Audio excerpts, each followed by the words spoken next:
Bueno, entonces vamos a dar inicio a la clase. Buenas tardes a todos. Espero que estén bien. Les tengo un par de buenas noticias. Bueno, una buena noticia y la otra no sé si es buena o no, pero la buena noticia es que el otro sábado no tenemos clase virtual porque es sábado santo. Entonces nos vamos a ver hasta dentro de un par de semanas. Eh, la otra es que yo creo que les había dejado tarea para la otra semana, pero les voy a cambiar de fecha para que puedan descansar durante su Semana Santa. En auditoría, en la Facultad de Auditoría nos informaron que iban a hacer evaluaciones extemporáneas el 18 de abril de manera virtual. Conmigo afortunadamente nadie faltó, entonces no tengo evaluaciones extemporáneas que hacer, pero por si alguno tienen alguna otra clase, sería bueno que les preguntaran a sus catedráticos ver cómo van a solucionar el tema de las evaluaciones. Eh, Dicho esto, pues les voy a compartir, espero que todos hayan leído el documento que les mandé. Les voy a compartir el Código Civil que pues tiene relación con lo que vamos a ver en la clase. Entonces, solo vamos a ver.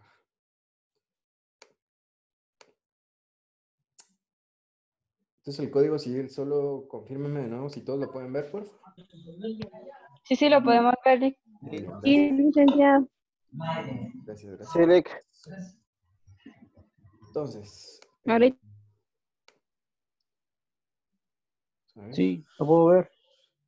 Sí, ahorita es que tengo que salirme de la función de compartir para silenciarlos. Ahorita lo voy a compartir otra vez.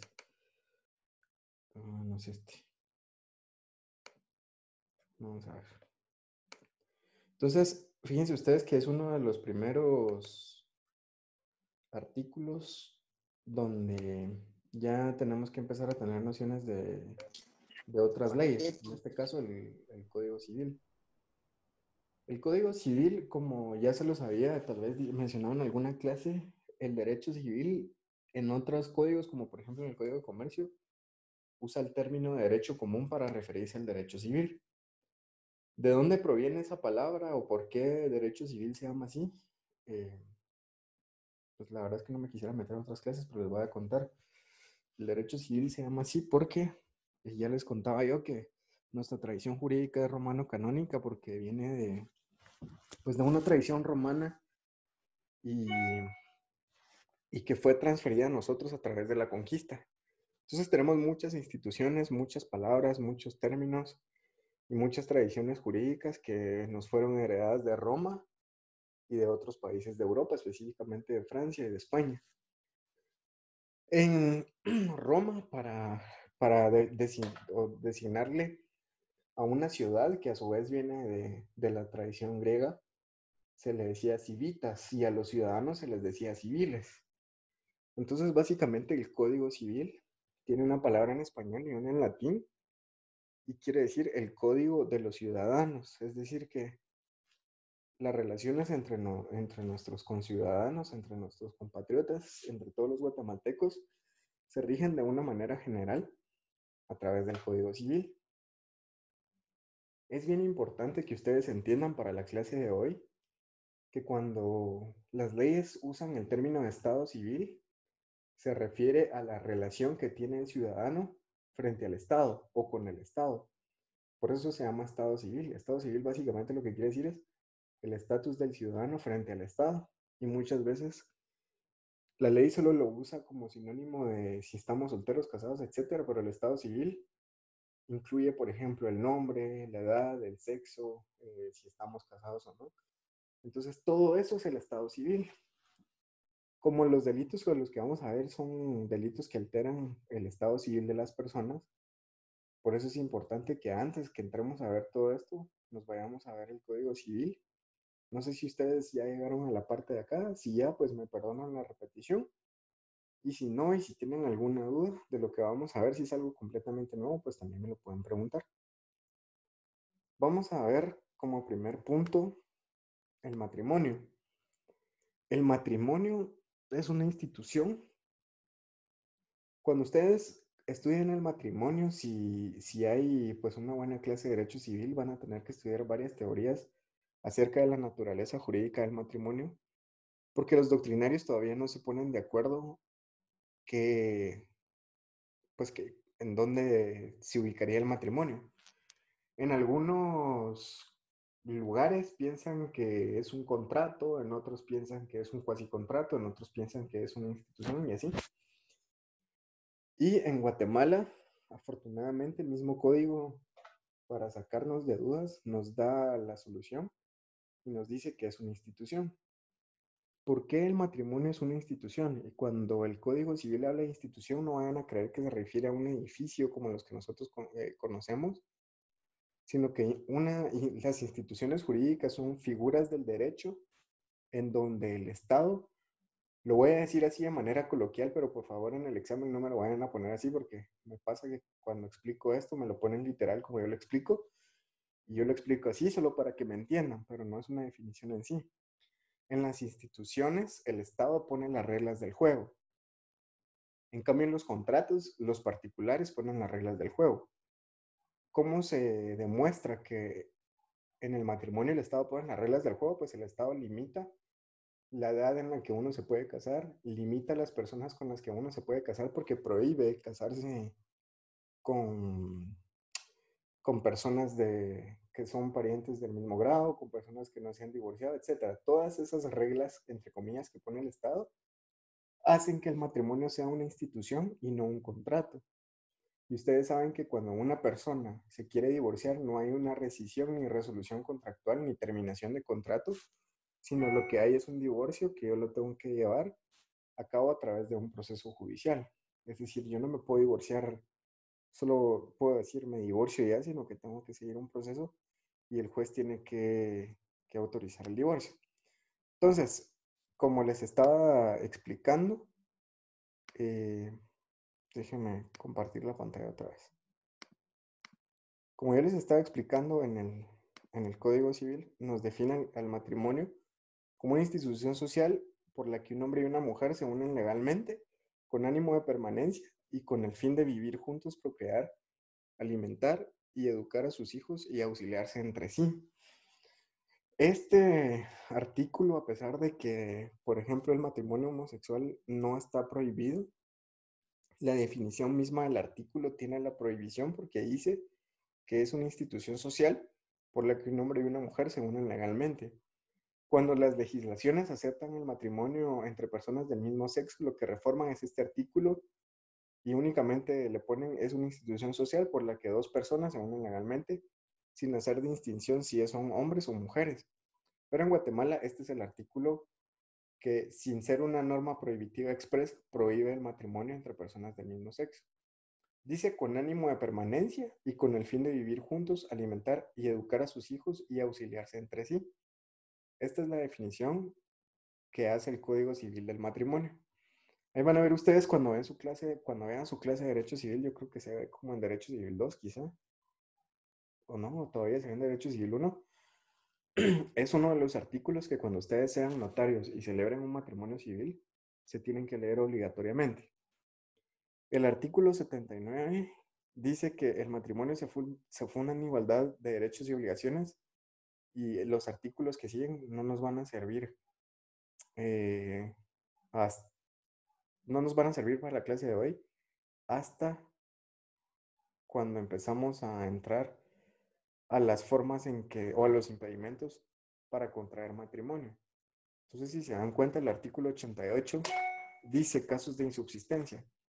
Tiene un impedimento absoluto para contraer matrimonio, numeral 1, los parientes consanguíneos en línea recta y en lo colateral, los hermanos y medio hermanos.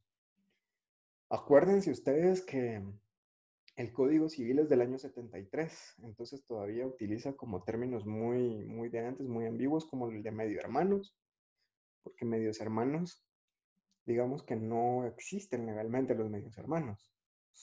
O sea, en ninguna jurisprudencia se utiliza el término de medio hermano, pero sabemos que los medios hermanos son personas que no son hijos de los mismos papás, sino que tienen o un papá en común o la mamá en común. En línea recta, ¿se acuerdan que la línea recta es la que va ascendiente? Es decir, papás, abuelos, bisabuelos, tatarabuelos, o descendiente, hijos, nietos, bisnietos, tataranietos. las colaterales, tíos, primos, etcétera. Los hermanos, pues eso no es necesidad de explicar, y los medios hermanos, que ya les decía yo, que son hijos de que por lo menos un papá es diferente. Los ascendientes y descendientes que han estado ligados por afinidad, es decir, que hayan estado, fíjense que la conjugación del verbo es bien importante porque está conjugado en, ¿qué conjugación es esa? Pasado compuesto. Es decir, que si ustedes tuvieron un esposo, tienen prohibición de casarse con el hermano de su ex esposo, la hermana de su ex esposo, porque estuvieron ligados a ellos por afinidad, es prohibido por la ley. Y las personas casadas y las unidas de hecho con persona distinta de su conviviente mientras no se haya disuelto legalmente esa unión. Aquí me quiero detener un poco porque quiero saber si ustedes tienen la noción de qué es unión de hecho. Que tú tengas una relación con mi hermana. ¿Perdón? Ujú. ¿Alguien preguntó algo? Bueno, los que tienen activo el micrófono, no sé si me pueden decir si alguno tiene una noción de qué es unión de hecho. Se podría decir que la unión de hecho es cuando dos personas están juntos, pero no se han casado, pero ya llevan años. Juntos pero no revueltos. Es el tiempo que llevan de estar unidos y ya la ley lo toma como ya los toma en cuenta en el sentido de tener ya derechos matrimoniales, ¿no? Más o menos. ¿Alguien más? Ahorita les voy a explicar. Fíjense que la unión de hecho es una institución sui generis de Guatemala. Eso quiere decir que en Guatemala, no estoy seguro si fue la pionera, pero es uno de los pocos países donde la unión de hecho es legal. Mucha gente cree que la unión de hecho opera de manera automática una vez uno cumple 3 años de convivencia con una persona. Y eso es falso. No es que si yo vivo 3 años con una persona, mágicamente estoy unido de hecho, como que si me vinieran los ratoncitos de la Cenicienta a vestir de unión de hecho. ¿Va? La unión de hecho es una institución también del derecho civil muy parecida al matrimonio, si no es que casi igual. La unión de hecho incluso es un poquito más, como más delicada que el matrimonio, pero ahorita les voy a explicar. Si yo vivo con una persona, como con mi novia o con mi novio si fuera mujer, y ya llevamos 3 años de convivencia, yo puedo solicitar que un alcalde o un notario o un ministro de culto, que los ministros de culto son los sacerdotes, los pastores, etcétera, declaren mi unión de hecho. El procedimiento para unir de hecho y el procedimiento para celebrar un matrimonio es exactamente el mismo, solo que en vez de decir los declaro matrimonio, se dice los declaro unidos de hecho. Los derechos y obligaciones son exactamente las mismas que en el matrimonio. ¿Cuál es la diferencia entre la unión de hecho y el matrimonio? La primera diferencia es que para yo poder unir de hecho, tengo que demostrar 3 años de convivencia con la otra persona. ¿Cómo lo demuestro? Pues a través de testigos o a través de declaraciones juradas o actas notariales. Mientras que en el matrimonio, yo puedo conocer a una persona ayer y hoy y mañana casarme, que no hay ningún impedimento para eso. Si todo es prácticamente igual entre el matrimonio y la unión de hecho, ¿cuál es la diferencia entonces? Que para separarme de la persona, si yo estoy casado, en el matrimonio tengo que pasar por un proceso de divorcio, mientras que en la unión de hecho únicamente tengo que ir o donde un notario o donde un juez para que declaren disuelta la unión. Eso quiere decir de que no paso por el proceso de divorcio, pero todo lo demás es igual. Si yo estoy unido de hecho con una persona y esa persona se muere, pues yo tengo derecho a su herencia, al igual que en el matrimonio. Todo es igual, excepto que en la unión de hecho no hay exigencia de pasar por un proceso judicial de divorcio. Entonces, entendido eso, regresamos a la parte del Lick, una pregunta. Sí. ¿Los regímenes en el matrimonio se toman en cuenta en la unión de hecho o no? Sí. Se toman en cuenta.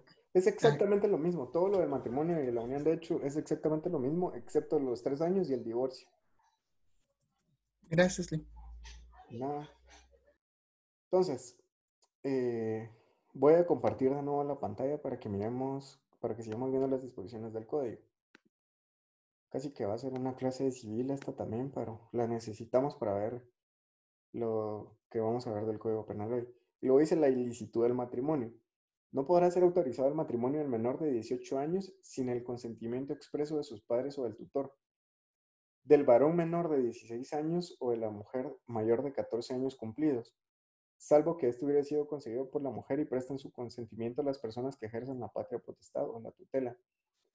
Esto fue reformado ya porque ahora solo las personas mayores de 18 años se pueden casar. Del tutor y del protutor o de sus descendientes con la persona que está bajo su tutela o protutela. No vamos a hablar de la tutela o protutela porque eso, pues su profesor de civil o profesora va a ser la encargada de hablar. Si no, vamos a utilizar solo una clase hablando de eso. Del tutor o protutor o sus descendientes con la persona que ha estado bajo su tutela, sino después de aprobadas y canceladas las cuentas de su administración. Del que teniendo hijos bajo su patria potestad no hiciera inventario judicial de los bienes de aquellos, ni garantizara su manejo, salvo que la administración pasara a otra persona, y del adoptante con el adoptado mientras dure la adopción. Este artículo es bien curioso porque si lo entienden bien, si se disuelve la adopción, entonces el adoptante y el adoptado se pueden casar, aunque tendría uno que estar un poquito afectado a la cabeza como para hacer eso, pero sí hay casos, ¿no? Entonces, ya regresando a la clase de hoy, que se me chispoteó, diría el chavo, y le puse 1 de abril, pero hoy es 4. Es que el 1 de abril creo que la subí. Y vemos el matrimonio ilegal. El matrimonio ilegal es el primer delito que vamos a ver hoy. Y si se dan cuenta, el título de los delitos del Código Penal dice delitos contra el orden jurídico familiar y del Estado civil. Por eso era importante que ustedes entendieran que el Estado civil es la relación del ciudadano con el Estado, porque eso es, digamos que el bien jurídico tutelado es el Estado civil por un lado y el orden jurídico familiar por el otro. Entonces dice el artículo que habla del matrimonio legal. Vamos a ver. Solo voy a ver si pueden verla. O sea, les voy a compartir otra vez la pantalla. Ahora sí la pueden ver, creo. Entonces, quien contrajere segundo o ulterior matrimonio sin hallarse legítimamente disuelto el anterior, será sancionado con prisión de 1 a 3 años e igual sanción se impondrá a quien, siendo soltero, contrajere matrimonio a sabiendas con persona casada. Les pregunto yo a ustedes, como aquí dice que quien contrajere matrimonio sin hallarse legítimamente disuelto el anterior, será sancionado, lo que ustedes ya vieron. ¿Cómo sé o cómo sabe el notario que una persona que estuvo casada ya no lo está más? Pregunto. A través de un certificado. ¿De dónde? A través de un certificado de dónde? A través de un acta notarial. No, a través de un acta notarial no dice. De un certificado. ¿De dónde?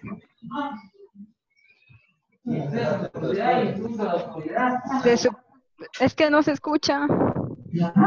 Voy a silenciarlos a todos y me hacen favor de levantar la mano. Muy bien. ¿De un certificado de dónde? Espera que todavía no está activo su... No sé si puede activar su audio usted, Yoneco. Yoneco, Lic, a través de un certificado ¿De dónde?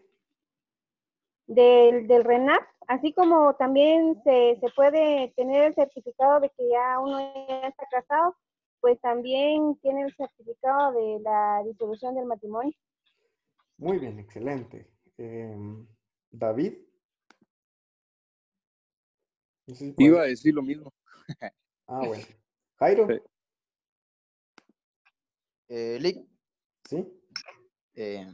bueno, igual como dijo la compañera, porque igual todos los notarios que a la hora de lleven el caso a unir las parejas, entonces uno de cada uno debe entregar su DPI, entonces de esa manera se ve si en verdad está disuelta o no está casado con otra persona. Entonces sería en el RENAP. Muy bien. En el RENAP es la respuesta correcta, solo que es a través de un certificado. El DPI no tanto, porque para que el DPI no sirva para demostrarlo, tengo que sacar un DPI nuevo, donde ya conste que se modificó mi estado civil.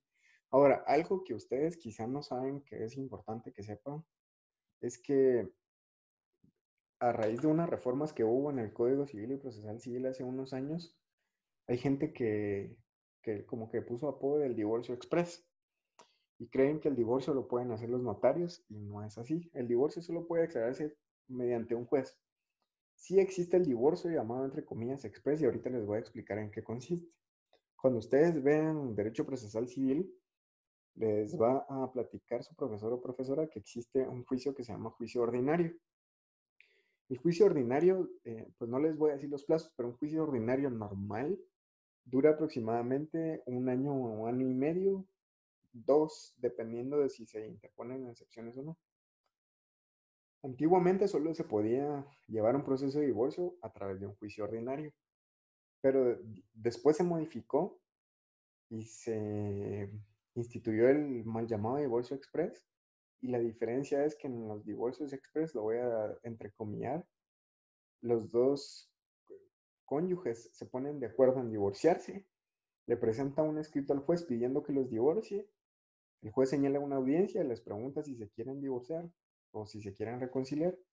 Si ellos dicen que no se reconcilian, dicta la sentencia, y entonces ahí es donde viene lo que a nosotros nos interesa. Nadie, y eso es algo que de repente lo van a empezar a ver en procesal civil y después lo van a ver en notariado, pero para que ustedes puedan demostrar algo a través de un documento, la única forma que lo pueden hacer es a través de la certificación de algo. Entonces, ¿qué necesita un juez para saber, perdón, qué necesita el RENAP para saber que un juez dictó una sentencia? Digamos que si yo soy un contrayente y me voy a divorciar, no puedo llevar simplemente la copia de la sentencia. Tengo que llevar una certificación. ¿Qué son las certificaciones?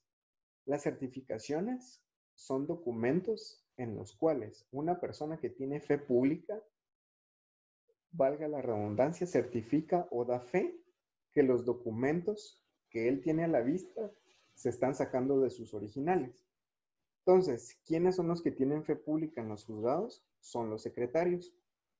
Cuando ustedes ven una hoja de certificación, lo que van a ver, si es un proceso, es las copias simples del proceso, pero hasta adelante va a llevar una razón, que es lo que se llama la razón de certificación. Entonces, en esa razón dice, el infrascrito secretario del juzgado tal certifica que las 300 hojas que anteceden son auténticas porque él está viendo que ese es el expediente. Entonces, con la certificación de la sentencia, se va a RENAP y entonces RENAP hace la anotación. Un tip para que a ustedes les sirva cuando sean notarios, las certificaciones cuestan como el doble, las certificaciones de matrimonio y divorcio cuestan el doble que las certificaciones de nacimiento. Entonces, cuando ustedes ejerzan, no pidan certificación de divorcio o de matrimonio porque siempre se tienen que anotar en las certificaciones de nacimiento. Pidan una certificación de nacimiento y en el fondo de la hoja van a ver que dice esta persona contrajo matrimonio o esta persona se divorció. Y así es como se demuestra que una persona está o no divorciada. Entonces, regresando a lo que estábamos viendo, digamos que el primer supuesto se entiende bien. Este delito tiene dos supuestos. Los supuestos son las condiciones que se tienen que dar para que un acto de alguna persona sea considerada como un delito. Entonces, el primer supuesto es quien contrae segundo o ulterior matrimonio sin hallarse legítimamente disuelto el anterior. Pero tiene otro supuesto que es la persona que es soltera y contrae matrimonio sabiendo que la otra persona está casada. Solo es delito si la persona que se casa, o sea, el soltero que se casa, sabe que la otra persona está casada. Pero si no lo sabe, eso no es delito. De cualquier manera, eso es algo que va a tener que demostrar ante un juez si se le inicia un proceso penal. Entonces, ya vieron todo lo que gastamos para explicar el primer delito, pero ya después nos vamos a ir un poquito más de largo. El segundo delito del que vamos a hablar hoy es la ocultación de impedimentos. Dice quien contrajera matrimonio sabiendo que existe impedimento que causa su nulidad absoluta, será sancionado con prisión de 5 años. ¿Por qué nos fuimos a leer el código? Porque se acuerdan, lo voy a compartir nuevamente, cuando estábamos viendo el Código Civil, hay impedimentos o hay cosas que nos impiden, ciertas condiciones que nos impiden contraer matrimonio con otra persona. Dentro de esas prohibiciones son los del artículo 88, los parientes consanguíneos, etc. Entonces, hagan de caso, vamos a poner el caso extremo de que ustedes se quieren casar, pero se enamoraron de su prima o primo. Y entonces van con un notario de confianza, con su compañero de clase que ya se graduó y ahora es notario, y le dicen, mira vos, fíjate que me quiero casar con esta persona, y le ocultan que esa persona es su primo. Entonces, a ustedes que ocultaron al notario que esa persona tenía relación con ustedes de las que causa prohibición, se le impone una pena de 2 a 5 años. Este también tiene otro supuesto, dice, igual sanción se aplicará a quien contrajere matrimonio sabiendo que existe impedimento que cause su nulidad absoluta y ocultare esa circunstancia al otro contrayente. Esto es un poquito más complicado de entender, pero ni tanto. Hagamos de caso de que resulta que yo sé que mi novia es mi prima, pero ella no lo sabe por azares del destino. Entonces yo ya sé que ella es mi prima, pero se lo oculto. Entonces incurro en el delito de ocultación de impedimentos también. Ahora, como yo les he explicado varias veces en otras clases, la pena tan pequeña que tienen estos delitos, que es de 2 a 5 años, hace que pueda haber una suspensión de la persecución penal o una suspensión de la pena. Es decir, que son delitos que a la hora de la hora se vuelven un poco irrelevantes porque puede ser que la persona que los cometa nunca se vaya a la cárcel, pero eso también lo van a ver en el derecho procesal penal, que espero. La simulación de matrimonio. Quien engañando a una persona simular el matrimonio con ella será sancionado con prisión de 1 a 4 años. Con igual pena serán sancionados quienes, con ánimo de lucro, otro propósito ilícito o con daño a tercero, contrajeran matrimonio exclusivamente para cualquiera de esos efectos, sin perjuicio de las otras responsabilidades que pudieran derivarse de la acción. ¿Por qué pudiera haber una simulación de matrimonio? Puede ser que esto suena muy novelesco, pero pasa en la vida real y por eso es que el código lo tiene como supuesto. Y puede ser que hagan de caso de que su abuelito o abuelita les deja una herencia en un testamento, pero la condición es de que ustedes se tienen que casar, porque así eran los abuelitos antes. Entonces, ustedes con tal de tener esa herencia, pues simulan el matrimonio, aunque no se casan de verdad. Y entonces incurren en este delito, pero la verdad es que es algo que no muy pasa ahora. Como les digo, acuérdense que tanto el Código Penal como el Código Civil son códigos viejitos, entonces todavía tienen disposiciones que a nosotros nos parecen un poquito absurdas, pero que pasaban en los años en los que el código se creó. La celebración ilegal. Quien sin estar legalmente autorizado a celebrar un matrimonio civil o religioso será sancionado con multa de 200 a 2,000 quetzales sin perjuicio de las sanciones que correspondan a otros delitos en que pueda incurrir. ¿Quiénes son las únicas personas autorizadas a celebrar matrimonios? Son los alcaldes, los notarios y los ministros de culto. Cada una de estas personas tiene que acreditar su calidad, no ante los contrayentes, pero sí tienen que saber que tienen la calidad para poder celebrar estos matrimonios. En el caso de los alcaldes, pues los alcaldes acreditan su calidad de alcalde con una certificación que les da el Tribunal Supremo Electoral y después con una certificación del punto de acta donde toman posesión en la municipalidad. Los notarios acreditamos nuestra calidad de notario con nuestro carnet, con una certificación que nos extiende el Colegio de Abogados y Notarios de Guatemala. Los ministros de culto, como son los pastores y pues demás personas que dirigen una iglesia, salvo la Iglesia Católica que tiene personalidad jurídica que le asigna la Constitución, pues todas las iglesias tienen que registrarse en el registro de personas jurídicas, valga la redundancia, del Ministerio de Gobernación. Cuando se inscriben allí, les dan un documento, una razón donde se acredita que una persona es quien tiene la personalidad jurídica, es decir, la representación de esa iglesia ante la sociedad. Entonces, eso es lo que sirve a los ministros de culto para acreditar que ellos tienen esa calidad. ¿Por qué es necesario acreditar esa calidad? Porque obviamente cuando uno celebra un matrimonio, ya sea el alcalde, el ministro de culto o el notario, tiene que mandar una certificación a RENAP para que RENAP anote el matrimonio. Y entonces así es como se demuestra, digamos que si ustedes son el Ministerio Público y quieren demostrar que un ministro de culto celebró ilegalmente un matrimonio, pues piden una certificación del aviso que mandó el ministro de culto al RENAP, porque eso consuma el engaño que está haciendo el ministro de culto al Estado, porque él no tiene la calidad para celebrar el matrimonio. En el caso de los notarios, pues puede ser que ustedes digan, yo ya soy cuasi notario, entonces vámonos a celebrar matrimonios a diestra y siniestra, pero todavía no tienen la calidad. Entonces, eso es una celebración ilegal. La suposición de parto. Quien finja un embarazo o parto para obtener para sí o tercera persona derechos que no le correspondan, será sancionado con prisión de 3 a 5 años y multa de 10,000 a 100,000 quetzales. El médico, personal de enfermería o comadrona que coopere con la ejecución de este delito, además de la pena impuesta, será sancionado con la inhabilitación especial para el ejercicio de profesión para el doble de la pena impuesta.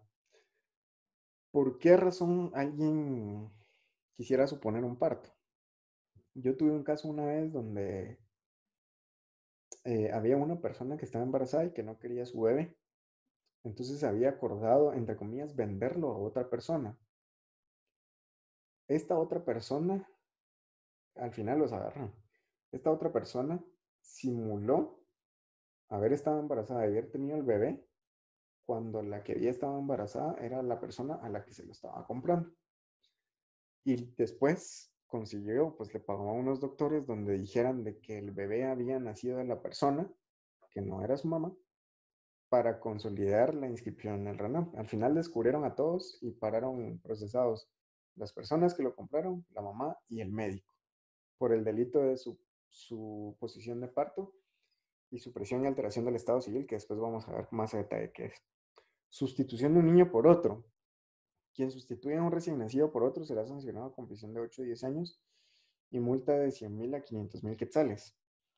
Eso pasaba mucho antes en los hospitales. De ahí nace, o de ahí se origina esta disposición de ponerle pulseritas a los niños con su nombre y demás, porque pasaba que por error, o ahí sería por culpa, ¿va? ¿Se acuerdan? Negligencia, imprudencia o pericia, las enfermeras confundían a los bebés. No sé si ustedes han visto recién nacidos, pero los recién nacidos casi todos se parecen, entonces por esas razones que se crea este delito. Permítanme.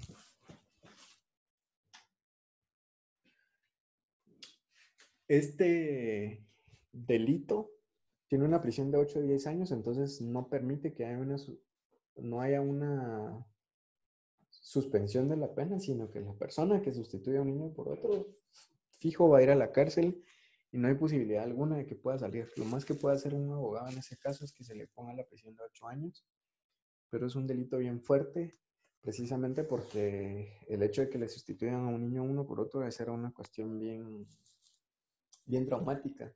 Hace como un par de meses estuvieron hablando de eso en la radio y cabal se veían testimonios de gente donde sí le sustituyen a los niños y es una cuestión que llega a afectar la vida familiar de una manera bien importante. Entonces, por eso es que la pena es bastante alta, por lo que el delito este sí se considera un delito bien grave.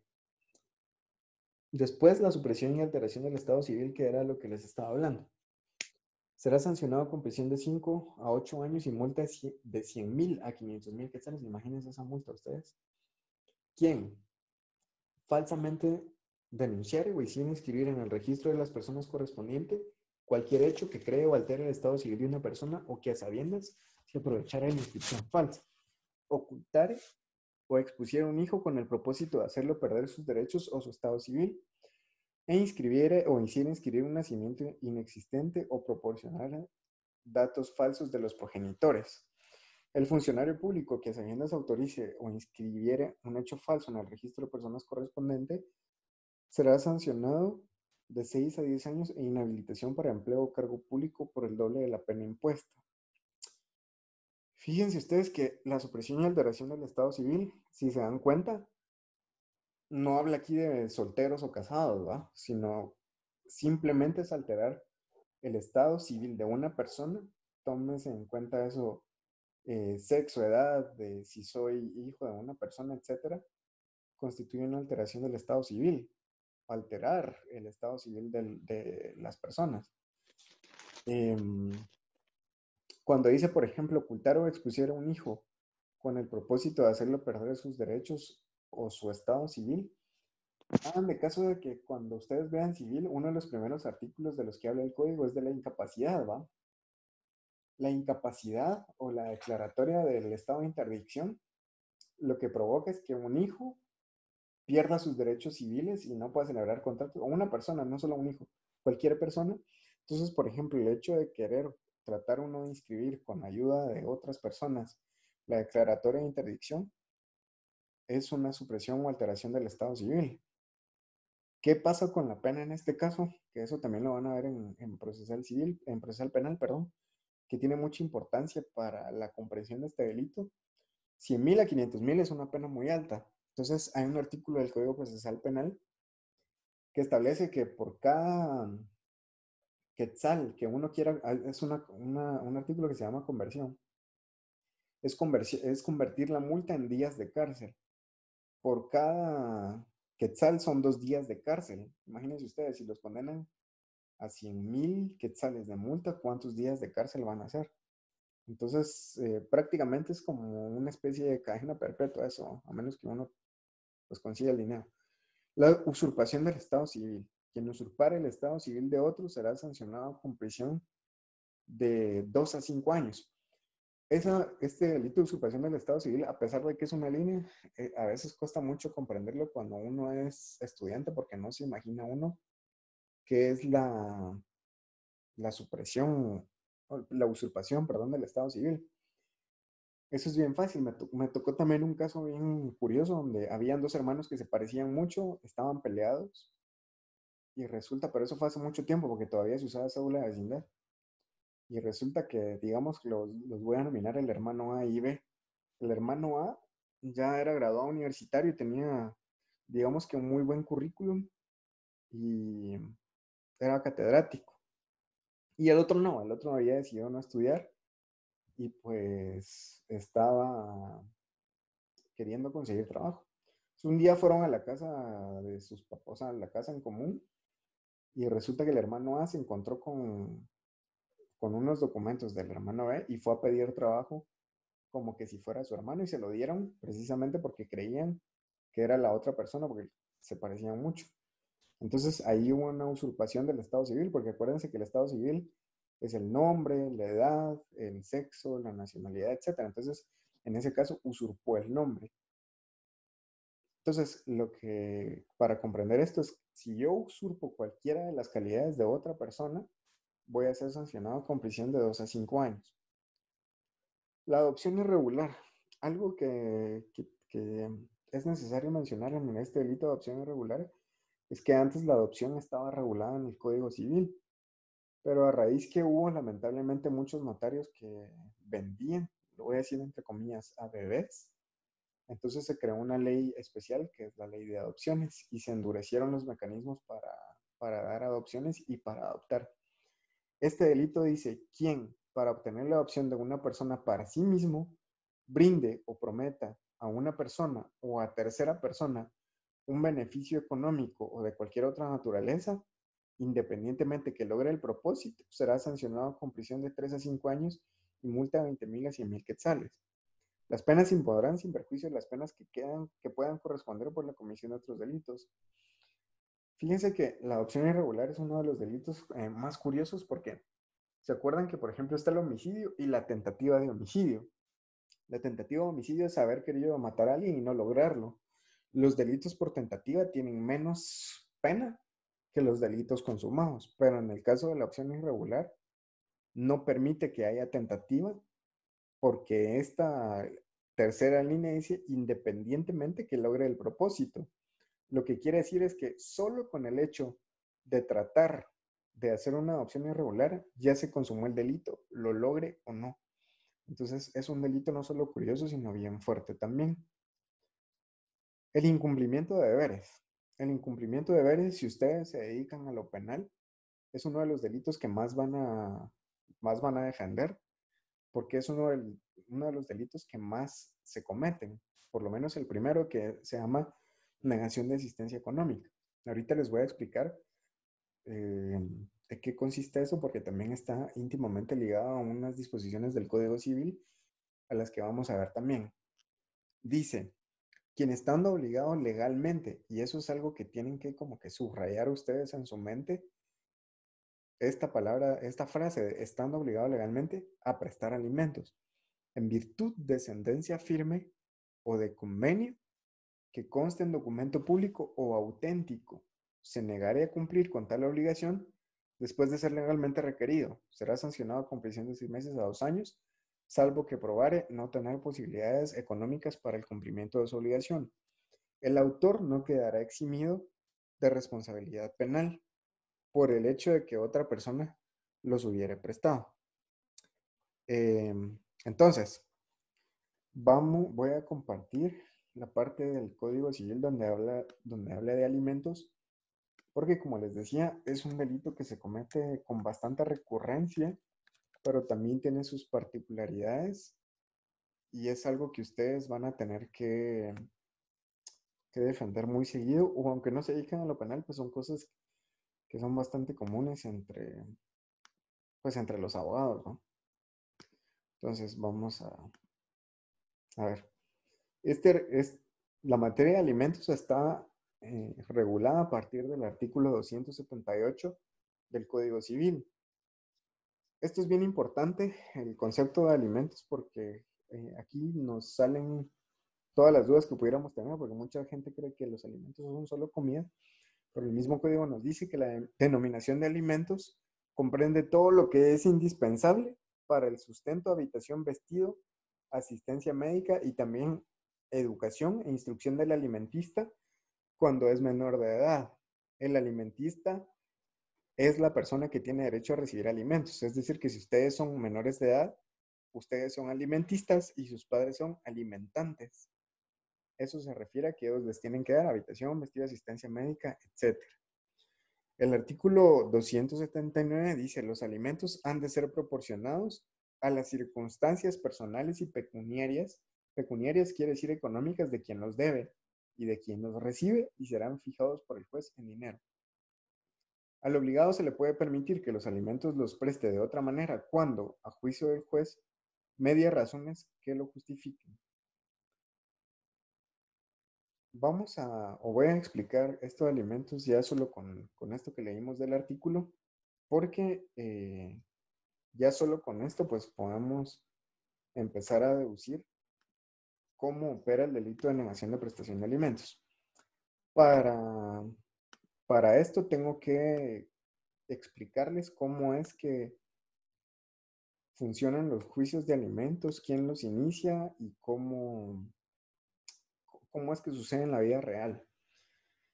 Cuando una persona decide demandar, porque aquí acuérdense que estamos en el ámbito civil, decide demandar la prestación de alimentos, regularmente se refiere pues a una mujer que se ha divorciado o no estuvo casada o no se unió de hecho o cualquier circunstancia que tenga un hijo con una persona y que esta persona no le quiere dar lo que le corresponde de alimentos para sus hijos. Como quien tiene derecho a recibir alimentos es el hijo, en primer lugar. Entonces, quien tiene que demandar es el hijo, entre comillas, o la hija. El hijo lo voy a utilizar como género. Como el hijo no tiene personalidad jurídica, pero no la puede ejercer porque es incapaz, entonces quien tiene que ejercer la personalidad jurídica es la mamá. Cuando ustedes vean una demanda de alimentos, les voy a compartir una para que vean cómo es. Voy a buscar de una vez ahorita si tengo, para que vayan saliendo de las dudas. Vamos a ver. Entonces, cuando ustedes demandan por alimentos, es la mamá en nombre del hijo y tiene que acreditar la personería, es decir, la representación, lo hace a través de una certificación de la partida de nacimiento, porque así es como demuestra que tiene derecho a recibir alimentos? El papá. Entonces, ¿cómo es ese proceso? Pues yo meto la demanda y como ya ven que el Código Civil dice que los alimentos deben de prestarse de conformidad a la posibilidad económica de los alimentistas, entonces el juez cita una audiencia y le dice a uno, eh, mire, usted dónde vive, cuánto gana, qué posibilidades económicas tiene. Como puede ser que las personas mientan y digan, mire, señor juez, yo de verdad no tengo posibilidades económicas, yo vivo casi que en una champita. Entonces viene el juez y uno de los pasos obligatorios e inmediatos que hace cuando tiene que decidir qué cantidad de pensión alimenticia pone es que nombra a una trabajadora social para que la trabajadora social vaya a ver dónde viven las personas para ver si es cierto que viven en las circunstancias económicas que esas personas dicen. A mí me tocó un caso bien curioso en una pensión de alimentos donde estábamos, porque yo era el abogado de la mamá. Y la mamá se quejaba porque cada vez que el papá se llevaba a la niña, se la llevaba a una cantina con sus amigos. Y resulta que la niña le contó que ya hasta poco, ya hasta poco le tenían los amigos de su papá y le decían la periquita porque como hablaba y ella estaba indignada pues obviamente estaba indignada por eso. Entonces, el juez, digamos que oye todas esas historias y entonces ahí decide. Entonces, cuando el juez decide si le da o no la pensión que pide, obviamente emite una certificación donde, donde está la resolución, donde él dice, bueno, esta persona me está pidiendo 2,000 quetzales de alimentos, aquí está la certificación de la sentencia y en teoría el demandado tiene que cumplir de buena fe, pero hay veces que eso no pasa y no cumplen de buena fe, entonces con esa certificación de la sentencia va la mamá al Ministerio Público y pide que se siga proceso penal en contra de la persona para que se incurra en el delito de negación de prestación de alimentos. Esto que ven aquí es una demanda de alimentos. Si ven aquí, pues esto lo van a ver en su clase de procesal civil. Esto que ven acá son las generales de ley. Esta persona que se llama Lisa Fernanda Barrios Duarte es la mamá. Y si ven aquí abajo, está actuando en ejercicio de la patria potestad y representación legal de su hija menor, Eliana Annalise Martínez Barrios, y se acredita con la certificación de la partida de nacimiento electrónica, etcétera, etcétera. Y entonces aquí estoy yo como su abogado, y aquí le contamos al juez por qué es el juicio, en contra de quién se instaura y qué es lo que pretendemos. Vamos a ver. Aquí les pongo un poco de jurisprudencia al juez para explicarle por qué la persona tiene derecho a alimentos. Y finalmente, aquí le pido que fije el monto de prestación alimenticia. Habíamos pedido 5,000 quetzales de prestación de alimentos porque, según me había dicho esta persona, pues su ex ganaba 10,000 quetzales, creo yo. Entonces se puede pedir hasta la mitad del sueldo de una persona para concepto de alimentos. Al final se dictó la sentencia y esta persona ha estado pagando, pero si no hubiera estado pagando, entonces el siguiente paso sería trasladar la certificación del juez al orden penal. Y entonces ya con este delito, con esta situación, se consuma el delito de negación de asistencia económica. Ahora, ¿por qué les di esta larga explicación? Porque si ustedes ven en el tipo penal dice quien estando obligado legalmente. Es decir, que si no hay una sentencia de alimentos, no hay delito de negación de asistencia económica, porque el primer supuesto es que yo esté obligado legalmente. ¿Qué es lo único que a mí me puede legalmente obligar a pagar alimentos? Una sentencia de juez. Pero también habla aquí, porque aquí dice en virtud de sentencia firma o de convenio que conste en documento público o auténtico. En esta línea que les voy a subrayar me voy a detener porque tiene varias cosas que son jurídicamente muy técnicas. La primera es convenio que conste en documento público. Hagamos de caso que cada uno de nosotros tenemos hijos y pleitos con nuestras parejas y entonces nos tenemos que poner de acuerdo en alimentos, pero no nos queremos ir a un proceso judicial. Nos vamos a poner de acuerdo entre nosotros. Obviamente, para que ese acuerdo sea válido, lo tengo que poner en algún documento que tenga suficiente fuerza legal para que si la otra persona no cumpla, yo lo puedo reclamar legalmente. Cuando habla de documento público, la verdad es que no sé por qué el código no lo menciona expresamente, pero se refiere a convenio que conste en escritura pública. Entonces, ese convenio yo lo hago con la otra persona, voy donde un notario para que lo plasme en escritura pública y después lo tengo que llevar donde un juez de familia para que lo homologue. Eso quiere decir que le dé el visto bueno o auténtico. Cuando habla de convenio en documento auténtico se refiere a que siempre voy a ir donde un notario, pero en vez de hacerlo en una escritura lo voy a hacer en papel simple, en un documento privado. ¿Cuál es la diferencia entre una escritura pública y un documento que solamente es un documento privado? Pues la diferencia en este particular caso que estamos hablando es el precio. Una escritura pública donde conste un convenio de alimentos, regularmente un notario va a cobrar aproximadamente tal vez entre 1.500 y 2.500 quetzales. Mientras que un documento privado que solo tenga legalización de firmas va a costar entre 200 y 400 quetzales, lo más caro. Pero los efectos entre uno y otro van a ser exactamente los mismos. Este delito también tiene otra particularidad porque dice el autor no quedará eximido de responsabilidad penal por el otro porque otra persona hubiera prestado alimentos. Pasa mucho. De repente una de las tareas que les voy a dejar va a ser una lectura de jurisprudencia de alimentos. Pero cuando yo planteé este juicio que les enseñé, estuve buscando jurisprudencia y me encontré de pura casualidad que hubo sentencias en las que el juez ordenó que la prestación alimenticia corriera a cargos de los papás del papá. Que eso es una cosa muy rara, ¿va? Ahí les voy a compartir la sentencia para que vean la explicación. Pero como dice aquí, si otra persona cumple los alimentos a los que yo estaba obligado, de igual manera el delito se consuma. Entonces, si por ejemplo a mí me condena un juez a pagar tal cantidad de alimentos, yo no lo cumplo y mi mamá lo cumple en vez mía, de igual manera el delito va a seguir existiendo. El incumplimiento de deberes de asistencia.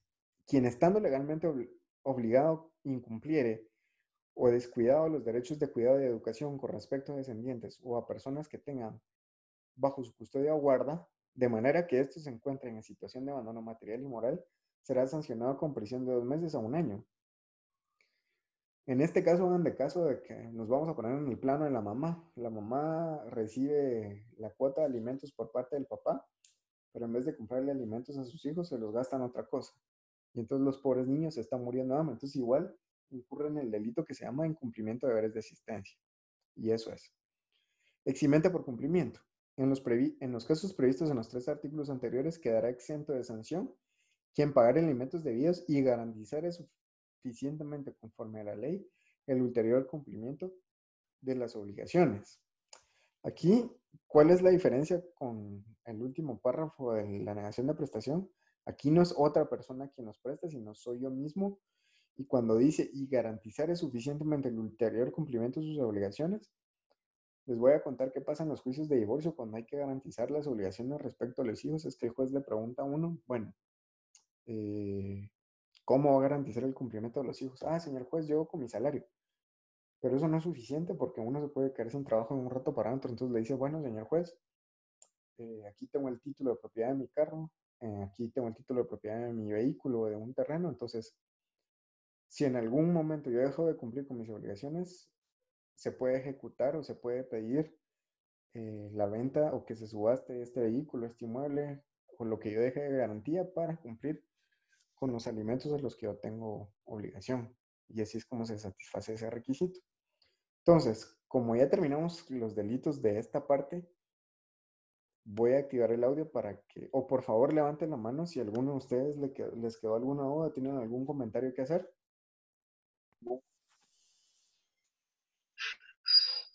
¿Nadie? Ángeles. Solo tenía una pregunta, pero ¿cómo se llama? ¿Qué pasaría con con unas personas, bueno, son, son como conocidos, de que el papá de los niños se murieron hace como 10 años. No sé si me escucha, si me Sí, escucha. sí, Sí, la escucho. hace como 10 o 12 años ya, pero Ujú. ellos ya crecieron definitivamente. Pero dos de los hijos ya son mayores de edad. Ahora con una de las hijas que quedaron con las tías supuestamente, y hace poco resultó embarazada y como ella se quedó solo con la tía y la tía tiene hijos varones y la muchacha prácticamente solo se mantiene ahí, casi no sale y como que de la noche a la mañana ha resultado embarazada. No procede nada en contra de la tía o algo así. De la tía. Ajá, o porque no la dejan salir. O sea, como que si y- estuviera embarazada de ellos, dice usted, ¿no? Ajá, Pues con... prácticamente uno no tiene acceso de hablar con ella. Uno la puede ver porque, por ejemplo, acá en mi casa puedo subir en el segundo nivel y ya se ve y ella está ahí. Pero de eso a que una la vea así afuera, no, Pues sí casi nunca. procede algo en contra de ella, pero no por los delitos del Código Penal, sino por los delitos de la ley del femicidio, que incluyen violencia psicológica, violencia económica, violencia física. Entonces eso de Mm, no dejarlo salir a uno, de no darle dinero a uno para que pueda ir a algún lado, constituye formas de violencia contra la mujer. Y son delitos bien fuertes, que ella es menor de edad, me estaba diciendo, ¿no? sí. Si ella es menor de edad, peor, porque regularmente, pues ella, si se llega a denunciar ese extremo, va a quedar bajo la tutela de la PGN y se le va a denunciar a las otras personas por los delitos de femicidio, que esos tienen sus particularidades respecto a los del Código Penal, porque no, regularmente cuando uno comete un delito de femicidio, aunque se vaya a prisión preventiva, cuesta mucho que salga uno, entonces sí se puede Ajá, denunciar, incluso la denuncia pero puede ser anónima, ¿sí? Pero es que como mira, hace poquito nació el bebé de ella, pero la tía prácticamente anda diciendo que ella tuvo una pareja, ¿no? Y todo así, pero todos los vecinos saben que la gente no sale y dicen que el bebé que ella tiene es de un señor o de un muchacho, pero prácticamente entonces, por eso, porque usted dijo que si usurpaban o decían que el bebé nacía, ¿cómo fue que dijo? Que había entendido que se había dicho que si el bebé nacía aparentaban decir que nacía de otra persona o algo así. Pero eso es en el Entonces, caso de que, por ejemplo, es el de la suposición de parto o alteración del estado civil, es como, por ejemplo, si la muchacha tuvo el bebé y lo van a inscribir como que si fuera de la tía. Esa es una alteración del estado civil. Pero si nace ah, de ella misma y ella misma lo inscribe, no hay delito.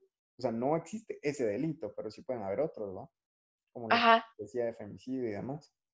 ok, Ujú. eso lo hice. Muy bien. Astrid, Mira. Eh, Solo tenía una pregunta respecto al delito de supresión y alteración de estado civil. ¿Siempre tiene que ser otra persona o si uno mismo lo hace, qué pasa? fíjese que si uno mismo lo hace, también es un delito y además hay otros delitos. ¿Se recuerdan que la clase pasada les hablaba de los delitos de falsedad? Ajá. Eh, Como en la supresión o en la alteración del estado civil hay varios supuestos. En el 3 dice inscribiere o hiciera inscribir. Cuando habla Ujú. del hiciera inscribir, también se refiere a, como dirían ¿cómo se llama? Estos, los huitecos, también se refiere a mí mismo, ¿va? Entonces, Ajá. si yo hago inscribir un nacimiento inexistente, también yo estoy incurriendo en ese delito, además de los delitos de falsedad, ¿va? Entonces sí se puede que uno mismo sea pues el que ocasione el cometimiento de estos delitos. Ah, Solo ya, o que sea si que sí uno entra en ese mismo delito. sí, tiene otro aparte de, ¿va? O sea, ahí sí hay concurrencia de delitos. Ah, bueno, gracias. Marcos estaba levantando la mano, no sé si... ¿Qué manda Evelyn? Oh, ya se cae. Bueno, si no hay más dudas respecto a estos delitos, pues vamos a entrar a ver los delitos en contra del patrimonio. Creo que... ¿Sí, Evelyn? Liz, una pregunta. ¿Cuánto tiempo puede tardar un juicio de pensión alimenticia? Regularmente eso depende en dónde lo plantee, pero aquí en Guatemala se crearon ya unos juzgados especiales solo para alimentos, entonces ya son bien rápidos, duran como de 2 a 3 meses. Pero eso es en la ciudad de Guatemala. En otros lugares pueden durar de 8 meses a un año, más o menos. Ah, ok. Gracias, Liz. No, no. Marcos, contame. Licenciado, muy buenas tardes. Tengo una duda al respecto del juicio ejecutivo de cobro. Como mínimo, ¿cuántos meses uno de atrasada de pagos para que acabe este juicio, licenciado? ¿Para que acabe o para que inicie? Para que se inicie y para que haya un efecto efectivamente sobre ese juicio ejecutivo de cobro, pero no sé a los cuántos tiempos puede caber estos juicios, perdón. Pues depende de la naturaleza del título ejecutivo, porque cuando digamos que cuando inicias un juicio ejecutivo, tenés que tener un título que te permita iniciar el juicio. Entonces, por ejemplo, si tú sos deudor de una tarjeta de crédito, entonces siempre firmas un contrato. Ese contrato es el título ejecutivo. Si es en uno de esos casos, regularmente después de que tú te atrasas, pueden pasar hasta unos 6 meses hasta que el banco decida demandarte. Los juicios ejecutivos son rápidos porque la idea de un juicio ejecutivo es que te ejecuten de una manera rápida. Entonces puede durar entre 4 y 5 meses. Ahora, los juicios ejecutivos tienen un plazo de prescripción que depende del título, puede ser de hasta 5 años. Es decir, que tú tenés tu título ahí guardado, tu título ejecutivo, y si no demandas en 5 años, pues ya se acaba tu derecho, pero no sé si te quedó claro, pero eso es como ya civil, procesal civil 3, entonces igual si no me escribís, ¿va? Porque como que es una cosa un poquito diferente de lo que estamos hablando. Ahora bien, con lo siguiente que vamos a ver, nos tenemos que ir al Código Civil otra vez. No recuerdo en qué me contaron ustedes que iban en civil, pero lo que vamos a ver hoy ya es materia de Civil 2, que es ¿se acuerdan que el Código Civil se divide en 5 libros, ¿verdad? Entonces, el primero es personas y familia, bienes, propiedad y demás derechos reales, la sucesión hereditaria, contratos, etcétera. Y lo que vamos a ver hoy viene, voy a buscar el libro de los derechos reales. Es el libro segundo. Y vamos a ver esto porque es importante que antes que ustedes comprendan los delitos, tienen que comprender la figura jurídica que los origina, que en este caso es la propiedad. Como yo les contaba al inicio de la clase, pues como nosotros somos copia del derecho romano francés y tenemos muchos latinismos, creo que en alguna clase les expliqué que la palabra real de la que habla aquí, increíblemente no es una palabra en español, sino es una palabra en latín. Real en latín quiere decir cosa. Entonces, cuando nosotros hablamos de derechos reales, nos estamos refiriendo a derechos sobre las cosas. Si nosotros tradujéramos el título del libro segundo al español, se llamara de los bienes de la propiedad y demás derechos sobre las cosas. Por eso es que utiliza la noción de derechos reales. Entonces, aquí habla de los bienes y dice que son bienes las cosas que son o pueden ser objeto de apropiación y se clasifican en inmuebles y muebles. Objeto de apropiación significa que pueden ser propiedad de alguien. Los bienes inmuebles no se pueden mover, mientras que los bienes muebles sí los puede mover otra persona. Hay otra categoría que no la menciona aquí el código, pero sí la menciona más adelante, que son los semovientes. Y los semovientes son los que se pueden mover por sí solos, como los animales, ¿va? Como las vacas. El 443 dice, pueden ser objeto de apropiación todas las cosas que no estén excluidas del comercio por su naturaleza o por disposición de la ley. Esto es bien fácil de entender con un ejemplo. Yo no puedo venir y decirle a ustedes, miren muchachos, yo soy dueño del lago de Atitlán, se los vendo, ¿va? Porque el lago de Atitlán no es objeto de apropiación. Entonces está excluida del comercio y por lo tanto no es una cosa apropiable. Cosas fuera del comercio, y dice, está fuera del comercio por su naturaleza, las que no pueden ser poseídas exclusivamente por ninguna persona y por disposición de la ley, las que ella declara irreductibles a propiedad particular, como lo que yo les estoy diciendo, ¿va? No, el Estado incluso tiene o está bajo la tutela de ciertos bienes que están fuera del comercio, por ejemplo, Tikal. No pueden decir, vamos a vender Tikal para saldar la deuda externa. Aquí en el mismo código nos habla o nos enumera cuáles son los bienes muebles y cómo se reputan los bienes inmuebles, pero eso ya lo van a ver ustedes en su clase de civil. Ahora, regresando al tema que nos ocupa, que son los delitos contra la propiedad en materia penal, vamos a hablar de los primeros delitos que nos aparecen, que tienen que ver o que son delitos contra el patrimonio. Para entender los delitos contra el patrimonio, esto no está en el código, sino es algo que yo les puse. Vamos a hablar de la propiedad.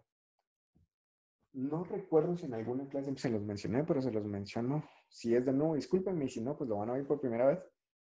Que los derechos reales se dividen en 3 categorías. Los derechos reales de pleno goce, los derechos reales de mero goce y los derechos reales de garantía. El único derecho real de pleno goce es la propiedad.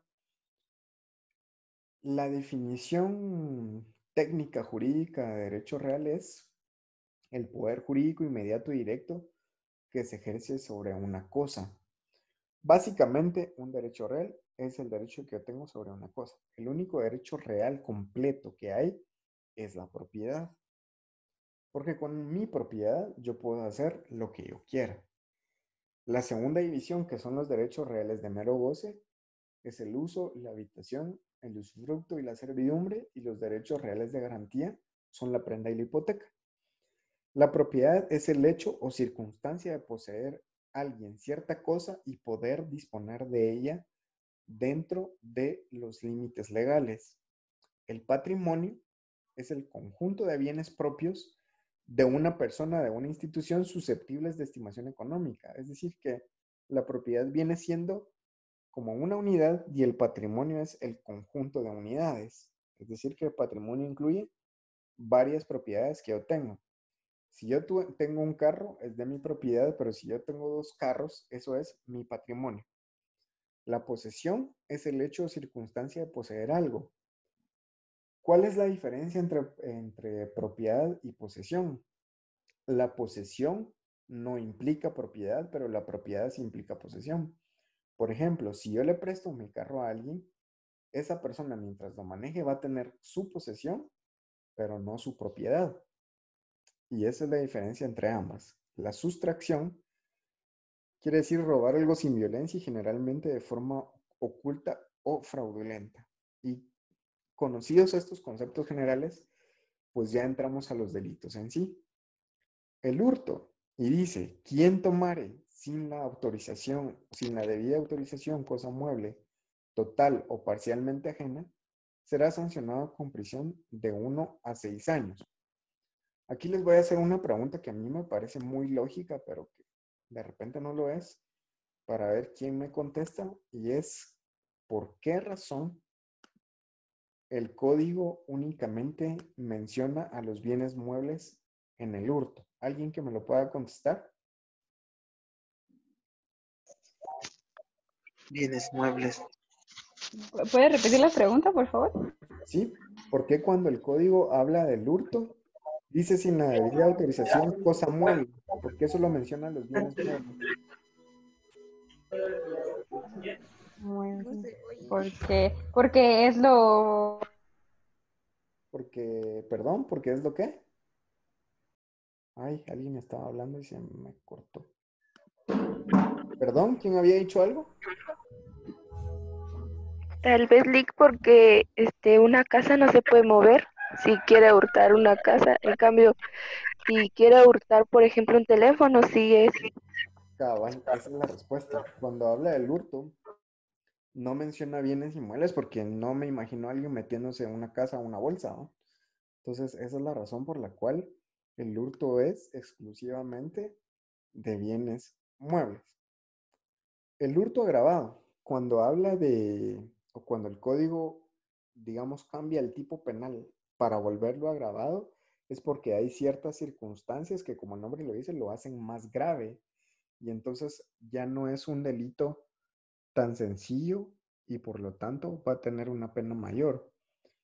Y entonces dice que el hurto agravado es cometido por doméstico o interviniendo grave abuso de confianza.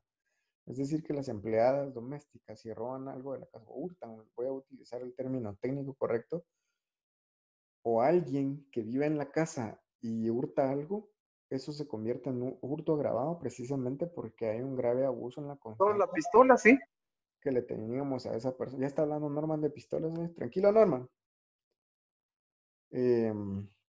Después, en el segundo supuesto, cuando fuere cometido aprovechándose de calamidad pública o privada o de peligro común.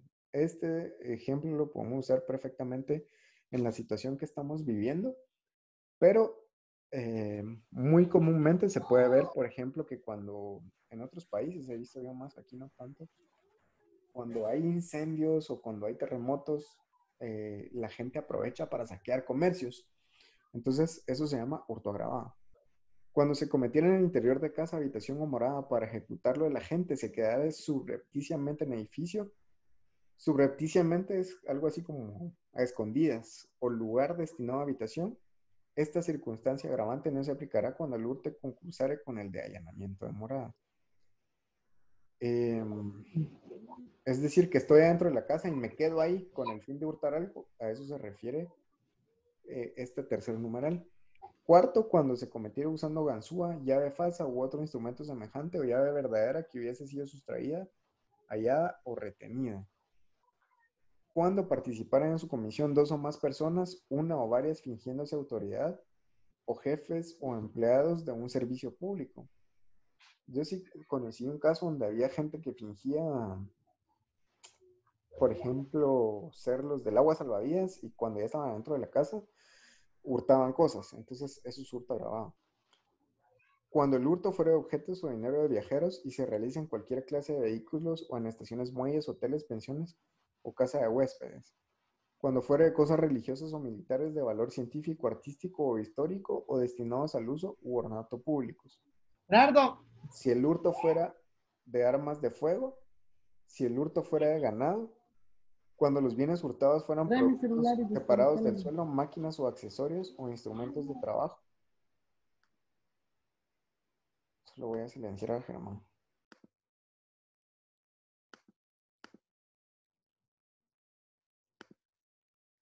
Y cuando los bienes hurtados fueran cuando el hurto fuera de vehículos dejados en la vía pública o en lugares de acceso público, si los vehículos hurtados fueran llevados y aceptados en predios, talleres, estacionamientos o lugares de venta de repuestos con destino a su venta o realización de desarme, serán solidariamente responsables de los autores del hurto los propietarios de negocios antes mencionados, sus gerentes, administradores o representantes legales, quienes en todo caso están obligados a verificar la legítima procedencia de los vehículos recibidos para su comercialización.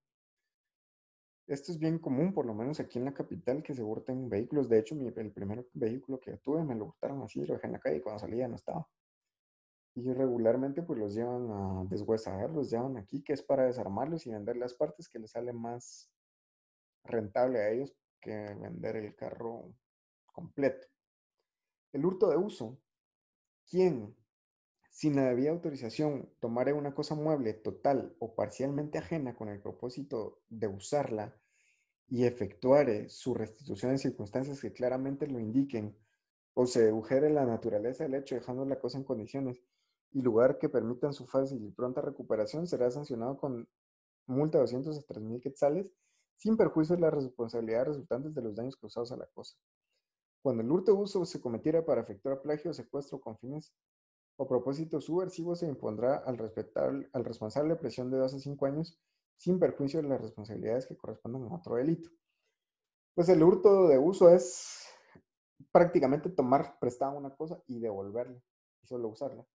Sí, Ángeles, ¿Qué significa la palabra subversivos? subversivos. Ajá. Subversivos quiere decir como rebeldes.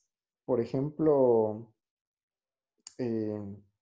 perdona que use este ejemplo, pero yo voy a la clase y miro que Norman tiene ahí su pistola y se la hurto solo para ir a hacer bochinche, para ir a amenazar al alcalde que o pone el agua todo el día o le voy a meter un disparo y después se la devuelvo. Ese es un propósito subversivo, ¿va? Eso es como rebeldía nada más. Ah, sí. Muy bien. El hurto de fluidos. Quien ilícitamente sustrajera energía eléctrica, agua, gas, fuerza de una instalación o cualquier otro fluido ajeno será sancionado con multa de 200 a 3,000 quetzales. Yo no sé si es cierto y por el principio de presunción de inocencia no lo voy a afirmar, pero es lo que siempre dicen que Codeca hace. Claro que ahí hay mucha tela que cortar, ¿verdad? Con lo que ellos hacen. Y si eso fuera cierto, pues el tipo penal sería el de hurto de fluidos. Y si no, pues no, pero lo que sí les puedo contar es que el año antepasado en México sí habían casos graves de hurtos de fluidos porque México tiene su propia producción de petróleo, que no sé si ustedes saben, pero se llama Pemex. Pemex tenía tuberías de gasolina que corrían pues debajo de la tierra y a ese tipo de gasolina como que corría por ahí se le llamaba huachicol. Y entonces había gente en los pueblos que ya sabía que la gasolina corría por las tuberías debajo de la tierra. Y entonces lo que hacían ellos era que iban a pegarles, digamos que, piochazos a las tuberías para que la gasolina saliera a la superficie y ya se la pudieran hurtar. Y entonces a esas personas les llamaban huachicoleros. Pero resulta que hace como 2 años justamente, de tanto piochada que le pegaron a una tubería, que explotó y se quemaron un montón de huachicoleros, ¿verdad? Y entonces el gobierno lo que tuvo que incentivar era no comprar huachicol. Yo no sé si ustedes han visto, pero en la Interamericana yo siempre los miro cuando voy de regreso. No sé cómo sacan la gasolina, pero ahí en la carretera siempre hay como tambitos de gasolina que ponen a la venta. No sé de dónde la sacan, pero por la naturaleza de la gasolina y porque nosotros no somos productores, pues me imagino yo que ha de ser hurtada en algún lugar, aunque no lo puedo asegurar. El hurto impropio, dice, el dueño de una cosa mueble que la sustrajere de quien la tenga legítimamente en su poder, con perjuicio del mismo o de un tercero, será sancionado con multa de 100 a 2,000 quetzales. Fíjense que esta es una cosa un poquito bien complicada porque el hurto impropio lo que quiere decir es que yo estoy hurtando algo que es mío, pero que lo tenía otra persona en su poder porque yo mismo se lo di. Puede ser que, por ejemplo, yo le arriende a otra persona una fotocopiadora, que regularmente las fotocopiadoras como las que ustedes ven en la universidad son arrendadas, y venga un día y me la vaya a hurtar porque, pues no sé, porque me volví loco, porque la necesito, y entonces estoy hurtando mi propia cosa, pero ahí que como diría el Chavo del 8, el que da y quita, con el diablo se desquita, eso es lo que quiere decir prácticamente este tipo penal. Ahora el robo, fíjense que el robo y el hurto son dos cosas distintas y el elemento que la caracteriza es bien fácil de determinar. La diferencia entre el hurto y el robo, entre el hurto y el robo, perdón, es la violencia. Cuando hay violencia, robo, y cuando no hay violencia, es hurto. Por eso yo les decía que al principio, pues, me confundía al no ser técnico, pero si yo sustraigo algo de alguna persona es un hurto. Y si yo le pego para sustraerlo, es un robo. A mí me hurtaron el carro, no me lo robaron. Pero si hubieran puesto a una persona, me hubieran golpeado para robarme, para robármelo, hubiera sido un robo. Entonces, si a alguno de ustedes se les desaparece algo de la clase, es un hurto. Al igual que el hurto, también hay robo grabado y dice, cuando se cometiere en despoblado o en cuadrilla. El despoblado lo que quiere decir es un lugar donde no hay mucha gente, o un lugar solitario, eso es un lugar despoblado. O en cuadrilla quiere decir que lo cometieron entre varias personas. El numeral 2 dice cuando se empleare violencia en cualquier forma para entrar al lugar del hecho. 3, si los delincuentes llevarán armas o narcóticos, aun cuando no hicieran uso de ellos. 4, si lo efectuaran con simulación de autoridad o usando disfraz, tipo la Casa de Papel. 5, si se cometiere contra oficina bancaria recaudatoria, se refiere a SAT industrial, comercial o mercantil, u otra en que se conserven caudales o cuando la violencia se ejerciere sobre sus custodios. 6, cuando el delito se cometiera asaltando ferrocarril, buque, nave, aeronave, automóvil u otro vehículo. Imagínense qué viejo es el código que todavía habla de ferrocarriles. 7, cuando concurrieran alguna de las circunstancias contenidas en los artículos 1, 2, 3, 4, 5, 6, 7, 8, 9, 10 y 11 del artículo 247 de este código, lo vamos a ver después, y el responsable de robo agravado será sancionado con prisión de 6 a 15 años. ¿Quién determina qué pena? El juez. El Ministerio Público es el que solicita y el juez es el que la asigna. Es decir, que el Ministerio Público puede pedir una pena de 15 años y el juez finalmente resolver que solo 6 o viceversa. El robo de uso. Cuando el hecho que se refiere al artículo 248 de este código se cometiere con violencia, será calificado como robo de uso y sancionado con prisión de 6 meses a 2 años. Cuando concurrieran las circunstancias a que se refiere el último párrafo del artículo citado, la pena a imponer será de 3 a 8 años de prisión. Como les decía, el robo de uso es lo mismo que el hurto de uso, solo que media violencia. Lo mismo pasa con el robo de fluidos, lo mismo pasa con el robo impropio. Vamos a los hechos sacrílegos. Cuando los hechos a los que se refieren los artículos anteriores relativos al hurto y robo, el objeto, materia del delito, sea destinado al culto, sea cosa sagrada o no, tales como el Santísimo Sacramento, santos óleos, santas imágenes en bulto, en pintura, vasos sagrados, cálices, copones, patenas, custodias corporales, purificadores, ornamentos, vestiduras sagradas, pilas bautismales, confesionarios, púlpitos, coronas resplandores, anillos, cadenas, pulseras, crucifijos, floreros, candeleros, cruz altas, ciriales, incensarios, alcancías, Biblias o cualquier otro objeto similar de alto contenido religioso, profano o histórico, independientemente que se cometa o no en el lugar destinado al culto, la pena a imponer será, para el caso de hurto, la de 12 años de prisión correccional inconmutables y para el robo la de 20 años de prisión correccional inconmutables. Imagínense eso ustedes. Son delitos bien graves que tienen penas superiores incluso a delitos de narcotráfico.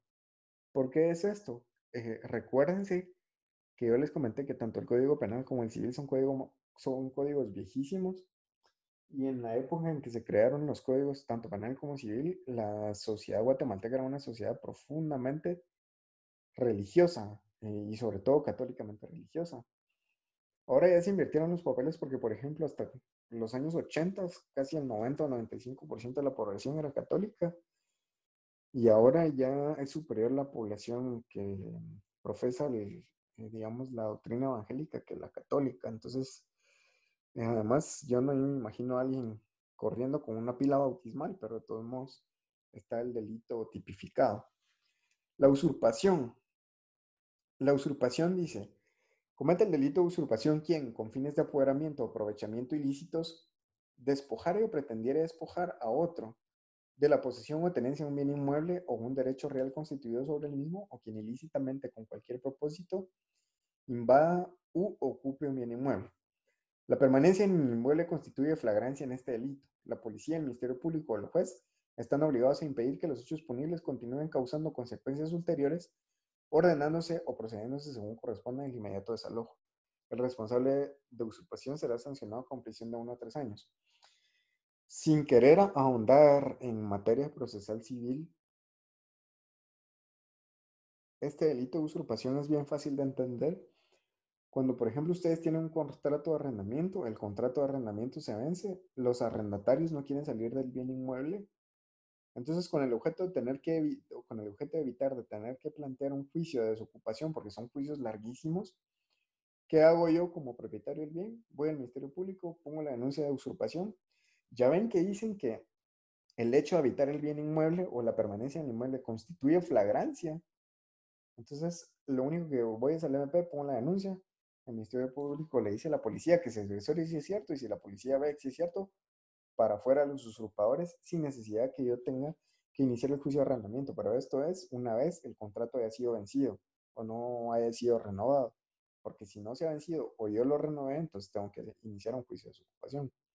O los invasores, ¿va? Yo no sé si han visto ustedes que hay personas que simplemente llegan, se asientan en un lugar, con un terreno, porque aparentemente no tiene dueño, ahí se quedan. Entonces, esto consuma el delito de usurpación también. Ahora la usurpación agravada. La pena será de 2 años a 6 de prisión cuando alguno de los supuestos a que se refiere el artículo anterior concurra a cualquiera de las circunstancias siguientes. Que el hecho se lleve a cabo por más de 5 personas, cuando él o los usurpadores se mantengan en el inmueble por más de 3 días, porque el muerto a los 3 días llega, dice el dicho. Yo creo que por eso pusieron eso ahí. Cuando a los poseedores o propietarios del inmueble, sus trabajadores, empleados o dependientes se les vede el acceso al inmueble o fueran expulsados del mismo por los usurpadores o tuvieran que abandonarlo por cualquier tipo de intimidación que ejercieran estos en su contra.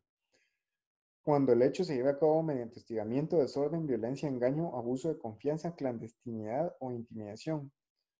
Cuando se cause cualquier tipo de daño o perjuicio al inmueble, cultivos, instalaciones, caminos de acceso o recursos naturales. Las penas señaladas en este artículo o en el anterior, según el caso, se aplicarán también a quienes instiguen, propongan, fuercen o induzcan a otros a cometer este delito o cooperen en su planificación, preparación y ejecución.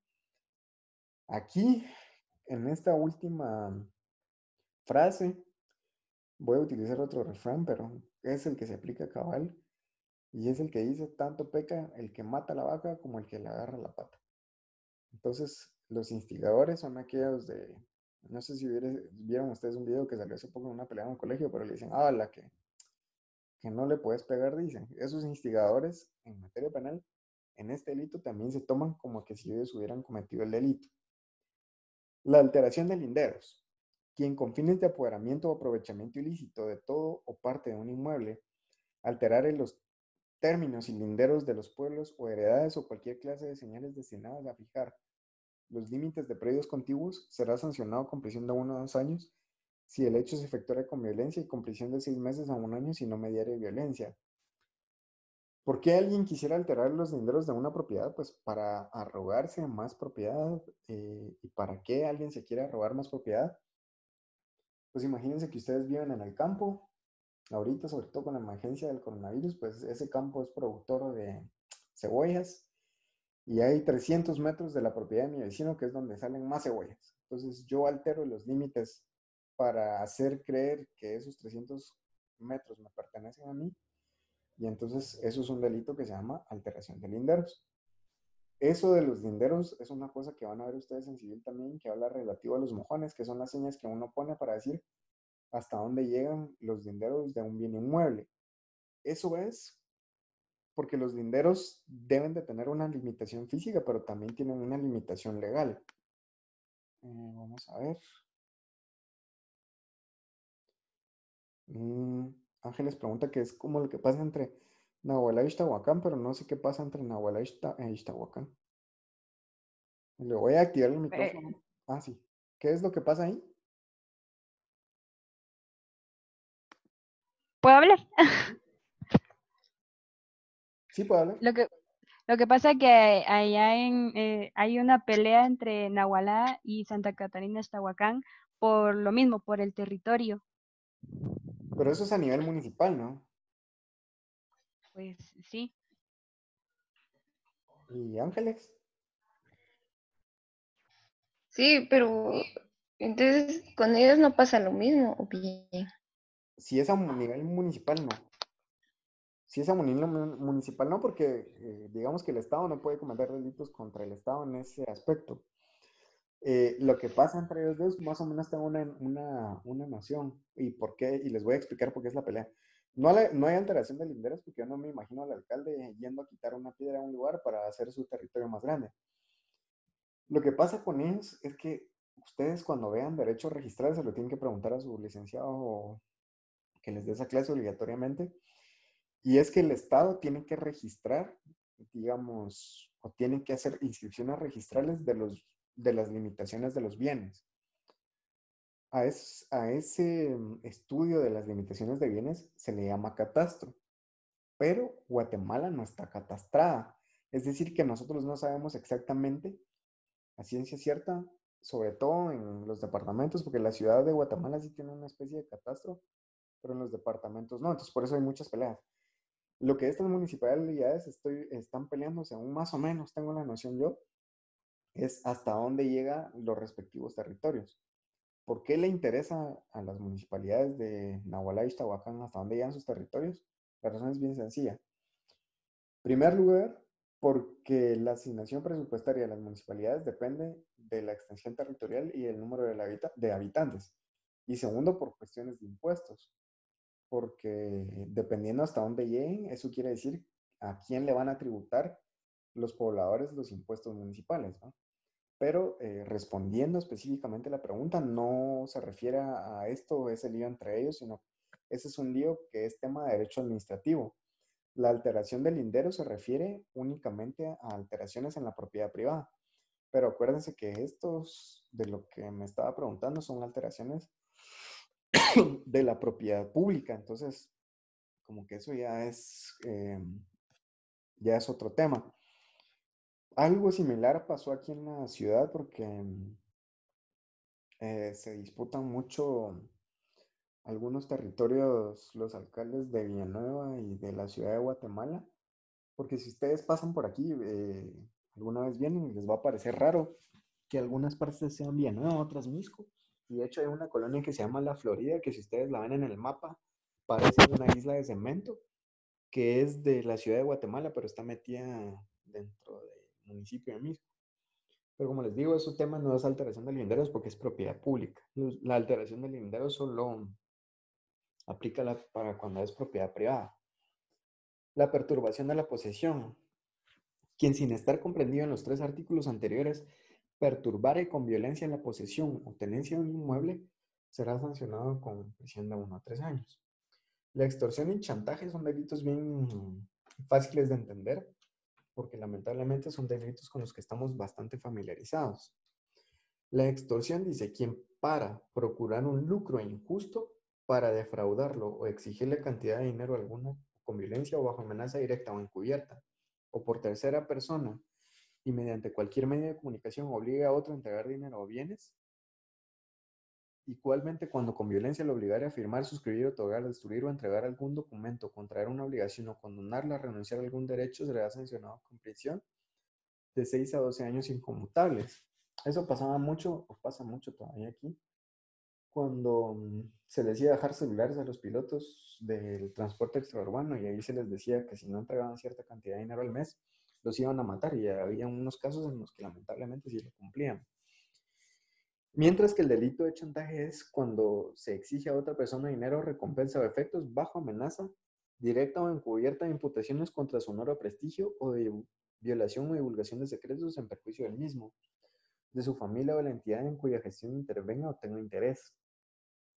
Yo no sé si ustedes han leído alguna vez la edición dominical del periódico que sale una sección que se llama El Peladero. A mí me gusta mucho, es como una especie de chismógrafo político y jurídico, pero también he oído rumores que El Peladero es como una especie de chantaje. Bueno, la verdad es que no me consta, solo lo escuché, pero al parecer dicen que los llaman, pues las personas que se encargan del Peladero dicen, bueno, tengo tal noticia tuya, si no quieres que la publique, necesito que me deposites tanto en mi cuenta. Y eso, digamos que acaecería o sería el tipo penal de chantaje. La estafa. Dice, comete estafa quien, induciendo a error a otro mediante ardid o engaño, lo defraudare en su patrimonio en perjuicio propio o ajeno.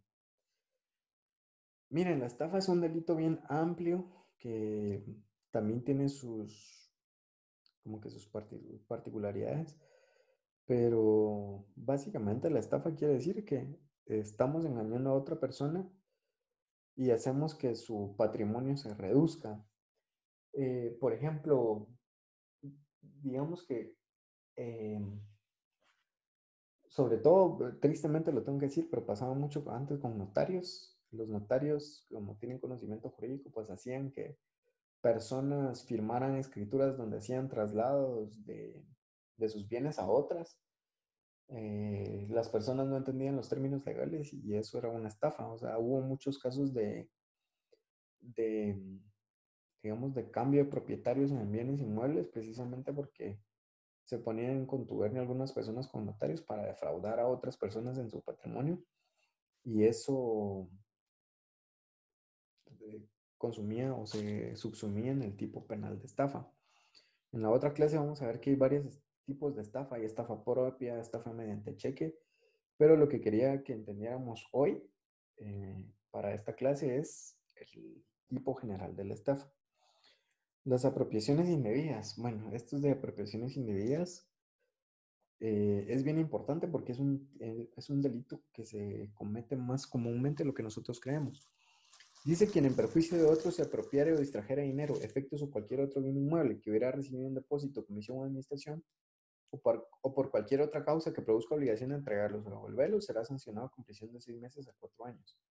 ¿Saben cuál es un delito o un hecho famoso por el cual se puede incurrir en este delito? Es en las cuotas del IX. Ustedes saben que si ustedes trabajan, el patrono les descuenta 4.83% de su salario y ese 4.83% se lo tiene que dar al IX. Y ha pasado pues en algún momento de la historia de Guatemala, donde los patronos, en vez de darle ese 4.83% al IX, se lo quedaban ellos, y resultaba que cuando las personas querían hacer uso del IX no podían porque el patrono no había pagado las cuotas. Entonces se denuncia a los patrones por apropiación y retención indebida, se llama el delito, y ellos, aparte de tener que pagar todo lo que deben, se quedan sujetos a un proceso penal. Justamente hace como un año, el Viernes Santo, el año pasado, tuve un caso de esos porque me llamaron de urgencia, donde justamente a una persona lo había parado la policía en un retén.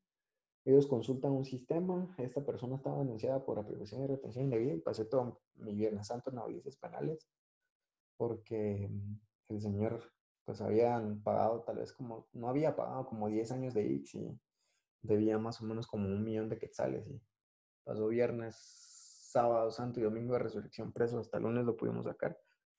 Pero digamos que es un delito, como ya se consumó, no es un delito que se pueda quitar tan fácilmente.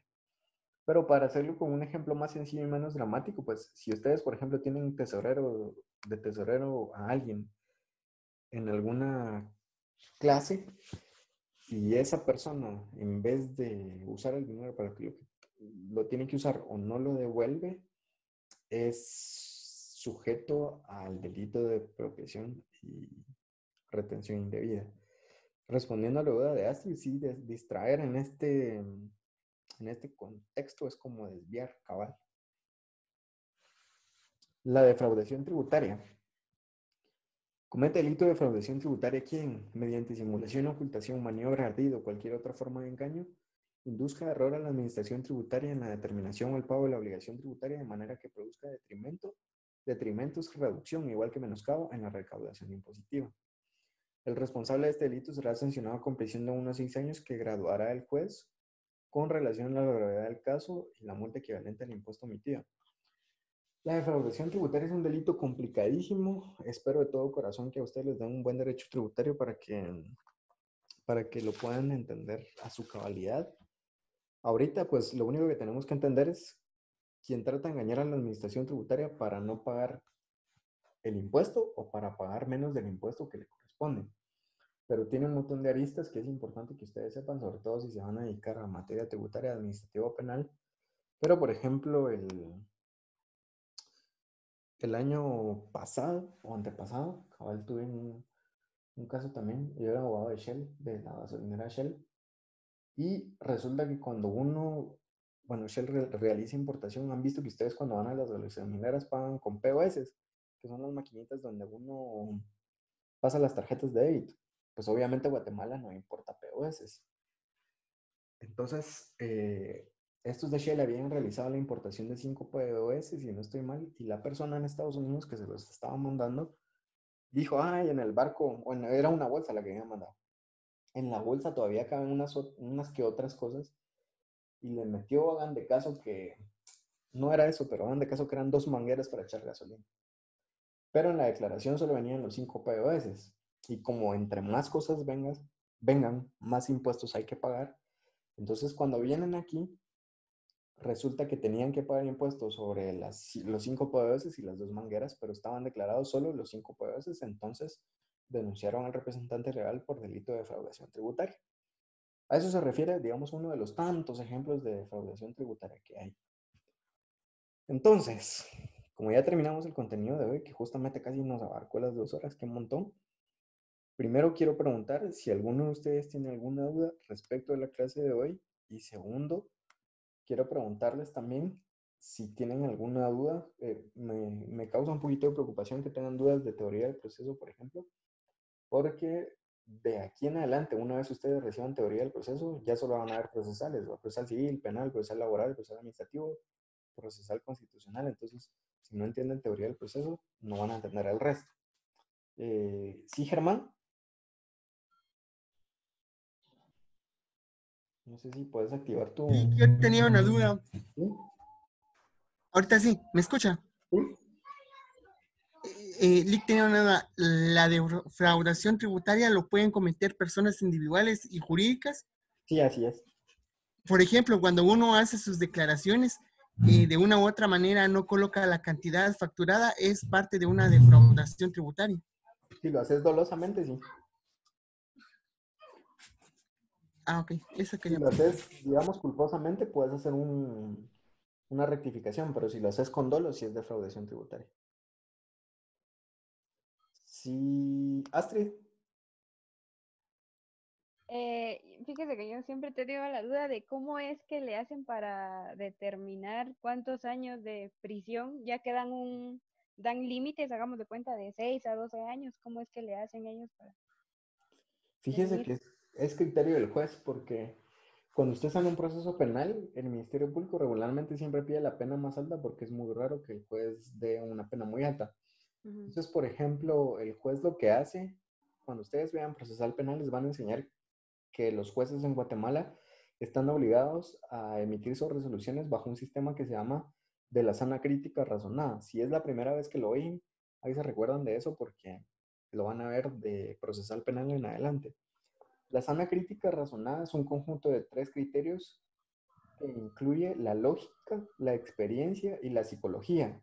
Cuando ustedes le pregunten, la sana crítica razonada es el criterio que utilizan los jueces según la lógica, la experiencia y la psicología para dictar la sentencia. Entonces, el juez va a utilizar estos 3 criterios y va a decir, bueno, esta persona, por ejemplo, sí realizó hurto, pero realizó el hurto porque tenía hambre. Entonces, como no lo puedo dejar de penar, le voy a poner la pena mínima que me deja la ley de poner. En cambio, si una persona, si el juez ve, por ejemplo, que realizó un hurto de un vehículo y que lo hizo con fines exclusivamente de lucrar, entonces le va a poner a él la pena más alta. Pero resumiendo su pregunta o contestándola más específicamente, es un criterio del juez. Porque si hay 2 jueces, uno puede poner una pena de 3 años, supóngase, y otro puede poner una pena de 5 años, siendo el mismo delito y las mismas circunstancias. Y también depende mucho de cuánto pida el Ministerio Público y cuánto logre demostrar el Ministerio Público. Ah, bueno, muchas gracias. Ángeles. ¿Yo qué? Es que cuando activa el micrófono es cuando tienen dudas, bro. No. Bueno. Entonces, como les decía, si alguien tiene duda de esta clase o si alguien tiene duda de la clase de teoría del proceso, me pueden preguntar y no, pues damos por finalizada la clase y ya saben que subo siempre la clase de YouTube para que la puedan consultar si tienen alguna duda. Como les decía al inicio de la clase, yo creo que les había programado tarea para el próximo domingo. Así por que mañana tienen tarea, ¿va? Y los del miércoles también. Pero para el domingo de la otra semana no les voy a dejar tarea. Yo creo que sí la tengo programada así. Entonces la voy a modificar y va a ser para el domingo después de Semana Santa. El otro sábado no tenemos clase virtual, pero de todos modos les voy a subir el material que vamos a utilizar para dentro de 2 sábados, por si no tienen nada que hacer en Semana Santa, lo pueden empezar a leer. Lick, una pregunta. ¿Sí? ¿Todos estos delitos que acabamos de ver son de acción pública o de acción privada? De acción privada. Estos son delitos de acción pública. Pública. Solo algunos tipos de estafas son de acción privada, pero eso los vamos a ver cuando los miremos cuando los miramos específicamente, ¿no? Como la estafa mediante cheques de acción privada, por ejemplo. Ujú. Ah, bueno, gracias. ¿No? ¿Alguien más? Bueno, si no tienen dudas, entonces, como siempre fue un gusto platicar con ustedes. Si tienen algunas dudas, me las pueden preguntar por WhatsApp, aunque es mejor la interacción por acá porque todos se enteran y hay menos confusión que por escrito. Pero si no, de cualquier manera me la pueden preguntar. Ahí se cuidan a sus familias también. Les voy a subir el material que les dije para que lo lean dentro de 2 semanas. Y pues igual nos estamos platicando. Los de miércoles les encargo que me manden su tarea de una vez con foto para que no se las esté pidiendo. Y ahí se acuerdan de subir su tarea mañana y la que sería para el próximo domingo va a quedar hasta para el domingo siguiente de Semana Santa. Si alguien me pregunta si es para el domingo de Semana Santa, entonces me la van a tener que dar ese día. Estamos. Gracias, Lick. Bien, licenciado, gracias. Gracias, Lick. Gracias, Y licenciado. una Feliz tarde, licenciado. Estén bien Gracias, todos, se cuidan. Nos vemos, Lick. Nos Bye. vemos. Igualmente. Adiós.